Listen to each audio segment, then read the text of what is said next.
hulaan yan. Ang chika ng classmate natin today ay tungkol sa isang talent manager. Di umano na in love raw ito sa kanyang talent. Pero unfortunately ay iniwan siya nito at naganap ng ibang manager na labis niya namang kinadepress ng talent manager. Majuktet! Ang sakit-sakit naman. Ay. Alam mo, normal naman nangyayari. Pwede ba nagkakailangan yung talent, yung manager doon sa kanyang talent? True. Meron kang reporter na in-love niya sa artista. Hindi naman nawawala yung mga ganun. Hindi talaga. Si Mildred na in-love yung kay Ani. Wala Elesa ko. Loga. Ibang in-love yung pagmamahal bilang isang tagahanga. Panay, I know. May ako na-in-love ako kay Maricel. Siyempre, dahil mahal ko si Maricel, dahil Marcelian ako, di ba?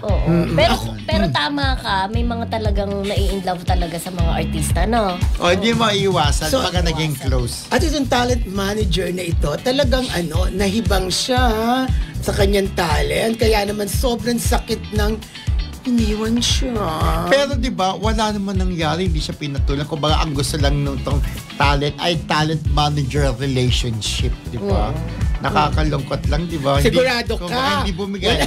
Alam ko hindi bumigay siya. Sigurado ka? Yes, hindi bumigay. Sabi niya, we're just talent manager relationship. Gumaganon pa siya. Ganon. Pero di ba kasi kapag lagi kayong magkasama, pero dapat nga, wag na lang haluan ng personal eh. Kaya lang sabi ko, ang puso mo hindi mo natuturuan. Kung na-inlove ka, nagkagusto ka, wala kang magagawa, kundi sundin ito. Diba? Kapag tumibo ang puso. Pag talagang hinaluan mo ng emosyon, no? Dapat talaga trabaho lang. Pero nahaluan ng emosyon. Kaya ayun, na-depress si talent manager na kilalang kilala ni Romel Placente. Yes, iniwan siya tuloy, di ba?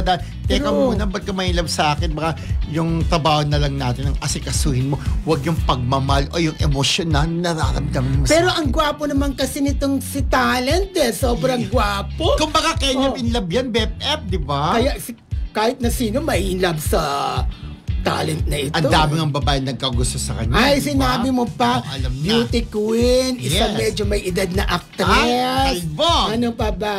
Mga panay.